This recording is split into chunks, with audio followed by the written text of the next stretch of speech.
bienvenidos a Logos Devocionales Tiempo con Dios. Qué gusto que nos puedan estar acompañando hoy viernes 25 de octubre. Cada vez más rápido se acerca el fin de año. Y antes de iniciar me gustaría agradecerles a cada uno que nos está acompañando, que nos están escuchando para complementar su estudio devocional, pero también les invitamos a que puedan seguir compartiendo estos devocionales, que nos puedan escribir en la caja de comentarios qué les han parecido estos estudios, enseñanza les ha dejado, para que también, y también desde dónde nos escuchan, para irnos conociendo, irlos identificando e inclusive orar por cada uno de ustedes. Bueno, el estudio de hoy lleva por título Que no sea en vano, estando en Gálatas 4 del 1 al 11. Así dice la palabra de Dios. Pero también digo, entre tanto que el heredero es niño, en nada difiere del esclavo, aunque es señor de todo, sino que está bajo tutores y curadores hasta el tiempo señalado por el Padre. Así también nosotros, cuando éramos niños, estábamos en la esclavitud bajo los rudimentos del mundo. Pero cuando vino el cumplimiento del tiempo, Dios envió a su Hijo nacido de mujer y nacido bajo la ley, para que redimiese a los que estaban bajo la ley, a fin que recibiésemos la adopción de hijos. Y por cuanto sois hijos, Dios envió a vuestros corazones el espíritu de su Hijo, el cual clama, Abba, Padre. Así que ya no eres esclavo, sino hijo, y si hijo, también heredero de Dios por medio de Cristo. Ciertamente en otro tiempo, no conociendo a Dios, servíais a los que por naturaleza no son dioses, mas ahora conociendo a Dios, o más bien siendo conocidos por Dios, ¿cómo es que os volvéis de nuevo a los débiles y pobres rudimentos a los cuales os queréis volver a esclavizar? Guardáis los días, los meses, los tiempos y los años. Me temo de vosotros que haya trabajado en vano con vosotros. Que no sea en vano. El día de hoy vamos a estar estudiando estos puntos. Pablo en este capítulo 4, específicamente el capítulo 4, Pablo en este capítulo continúa hablando con respecto a lo que era la ley. En este momento da por finalizado este elemento. ¿Por qué? Porque vamos a estar estudiando que Pablo le está diciendo que la ley realmente se cumplió en Cristo y que en ellos ya no debe de haber este sentimiento de una responsabilidad total de obediencia a la ley. Y les va a empezar a explicar. Eso complementa lo que terminamos leyendo hace un momento, el versículo 10 y 11, pero lo vamos a ver en unos momentos. El punto 1 que vamos a estar estudiando hoy es Cristo nuestro Redentor. Y nos menciona aquí otro ejemplo en la versión Dios habla hoy. Nos dicen, lo que quiero decir es esto: mientras el heredero es menor de edad, en nada se diferencia de un esclavo de familia, aunque sea en realidad el dueño de todo. Recordemos que para este momento la esclavitud era algo normal todavía. ¿Por qué? Porque pues obviamente estábamos en un tiempo de los romanos. Los romanos no se caracterizaban por ser buena onda y de buen corazón, sino que ellos oprimían a todos y pues los esclavos era algo normal. Entonces nos dice aquí que realmente cuando dice son niños, el niño, ambos niños no se difiere si uno es el esclavo o uno es el hijo. Ya cuando hay una relación más cercana, identifica uno cuál es el esclavo y cuál es el hijo. Pero en ese momento están en la misma situación. Y el ejemplo de esto es para identificar que el hijo está bajo el cuidado de tutores y curadores. O sea, personas que lo cuidaban. O sea, que personas que lo estaban monitoreando, que lo estaban cuidando, que lo reprendían y que estaban ahí al pendiente de absolutamente todo lo que estaba haciendo en todo momento. Entonces todo esto hasta que el niño sabía valerse por sí mismo, llegaba a la mayoría de edad y podía independizar o también pues tomar esta cuestión de toma de decisiones de manera individual. De manera que Pablo empieza a explicar el ejemplo en el versículo 3. Así también nosotros, lo mismo pasa a nosotros. Cuando éramos menores de edad, pues estábamos sometidos a los poderes que dominan este mundo. Cuando estábamos lejos de Cristo, estábamos bajo lo que son los lineamientos de este mundo. El obedecer nuestros deseos, el hacer lo que bien nos parece, el buscar esta cuestión de individualismo, el pasar a traer a los demás podemos empezar a mencionar un montón de cosas. Pero prácticamente estábamos bajo esta cuestión de lo que es el pecado, dice el versículo 4. Pero cuando se cumplió la ley, cuando vino el cumplimiento del tiempo, Dios envió a su Hijo, nacido de mujer y nacido bajo la ley. De manera que nos dice acá, algo que también estaban atacando los falsos maestros era la deidad de Cristo. Ellos estaban atacando absolutamente todo para poder tener ellos este reconocimiento, algo que vamos a estar viendo más adelante, en este mismo capítulo 4.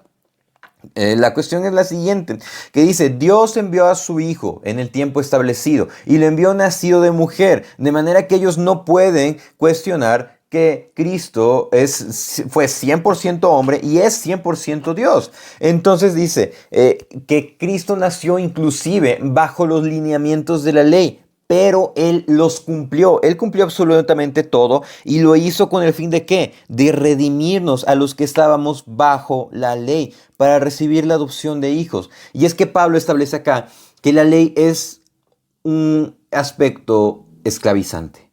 Y pues realmente sí, porque si recordamos la lectura de Santiago, nos dice que aquel que cumple toda la ley, pero falla en un solo punto, se hace culpable de todo aquello que venía acarreando. Entonces es una cuestión mala, por así decirlo. No que sea mala para nosotros, sino que el corazón del hombre ha sido mala, porque prácticamente nos volvemos personas que están juzgando y caemos en la misma conducta de los fariseos, que ellos realmente, en su supuesto celo y furor por Dios, empezaron a agregarle más y más y más cosas a la ley, más de lo que inclusive ellos podían soportar. Pero entonces, ¿cuál fue el propósito de que Cristo viniese? Para librarnos de este peso, para redimirnos. Ahora, en la antigüedad, Pablo está ocupando estos ejemplos porque en la antigüedad un esclavo podía comprar su libertad, pero inclusive otra persona, un tercero, podía comprar la libertad de un esclavo. Entonces nosotros estábamos siendo esclavos y recibimos la adopción, ahora fuimos comprados, fuimos quitados de esa esclavitud por la obra de Cristo. De manera que Cristo es nuestro Redentor y Pablo les está hablando aquí de esta manera muy dura, de esta manera muy contundente, de esta manera muy firme a la iglesia, a las iglesias de Galacia, porque estaba preocupado por ellos, que realmente no se fuesen a perder, que ellos no fueran a caer y a desviarse de la verdad a la cual ellos habían sido llamados a través del Evangelio. De manera que el hecho de que nosotros hayamos sido llamados al Evangelio, el hecho de que nosotros conozcamos la verdad, realmente no nos exime de las dificultades, no nos exime de los errores, no nos exime de escuchar falsas doctrinas. Pero ¿qué es lo que debemos de saber? Si realmente esto no es en vano, debemos de saber que Cristo es nuestro Redentor.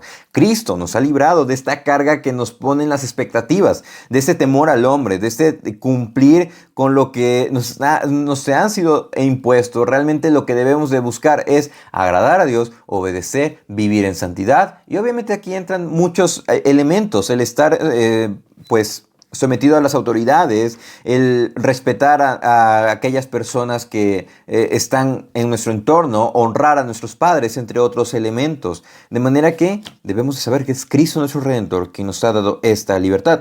Y eso lleva al segundo punto, el cual es sirviendo a Dios. Versículo 6 nos dice, y por cuanto sois hijos, ahora ya no somos esclavos, ahora ya somos hijos de Dios. Dios envió a vuestros corazones el Espíritu de su Hijo. Nos ha dado el Espíritu Santo. Recordemos lo que leíamos en el Evangelio de Juan. Es necesario que yo me vaya para que el Espíritu venga a ustedes, el Espíritu Santo. Vino en Pentecostés para los judíos y en la confirmación para los gentiles vino en casa de Cornelio, y eso demostró que en esos momentos únicos demuestra que el Espíritu Santo habla o iba a hablar a todas las naciones, porque ellos empezaron a hablar en diferentes idiomas. Y eso es algo que nos alcanza, porque nosotros no estamos hablando ni griego, no estamos hablando ni hebreo, realmente estamos hablando español, los hermanos de habla hispana que nos estamos escuchando. De manera que Dios nos da al Espíritu Santo a través de Cristo, ¿para qué? Para que podamos acercarnos con toda confianza y decir, Abba, Padre. Esa expresión la conocemos mucho y esa expresión es como un papito, es un papá, un hijo que se acerca a su padre y dice papá y realmente tiene esta necesidad de algo. Entonces nos podemos acercar con esa confianza porque Dios nos ha permitido así, y recalca, así que ya no eres esclavo, sino hijo, y si hijo también heredero. ¿Y heredero de quién? de la salvación en Cristo, porque recordemos que Dios le había prometido a Abraham la salvación, que en su simiente iban a ser benditas todas las naciones, y su simiente es Cristo, el cumplimiento es Cristo. Entonces, al ser herederos, somos herederos de la promesa de Cristo, y por eso recibimos la salvación. Versículo 8.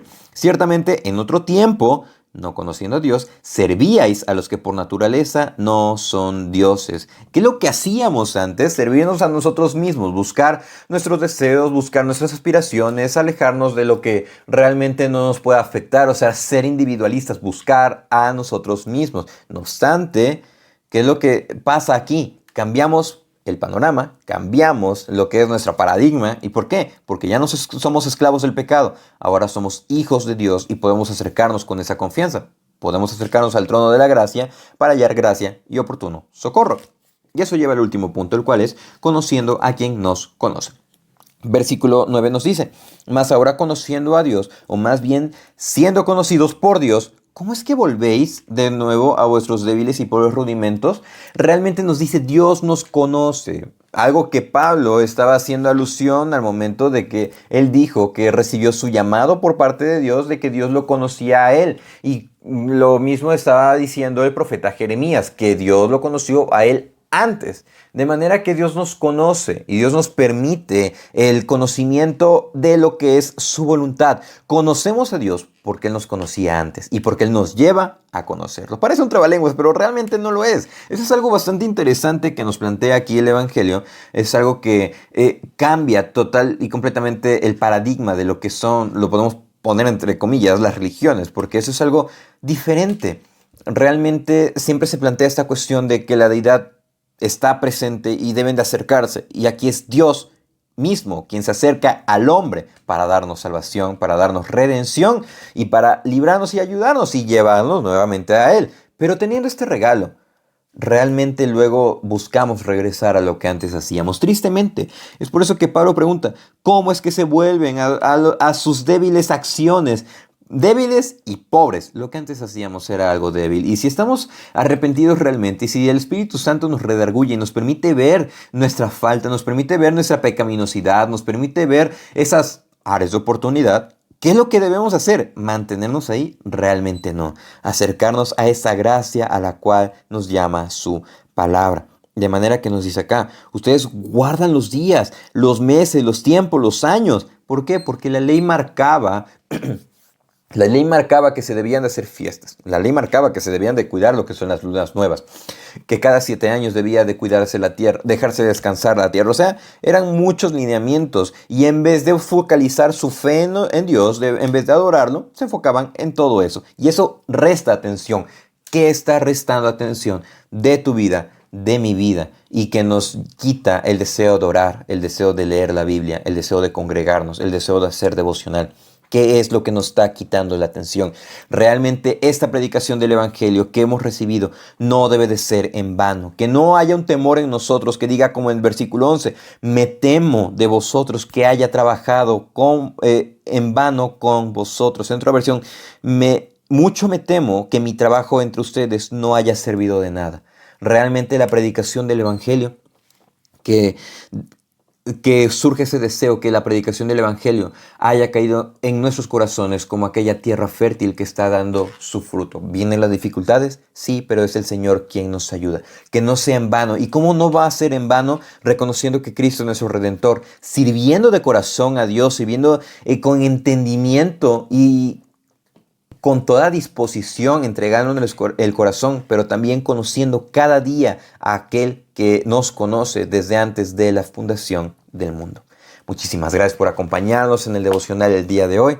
Reciban un afectuoso saludo y si Dios nos presta vida, el día de mañana continuaremos el estudio devocional. Saludos.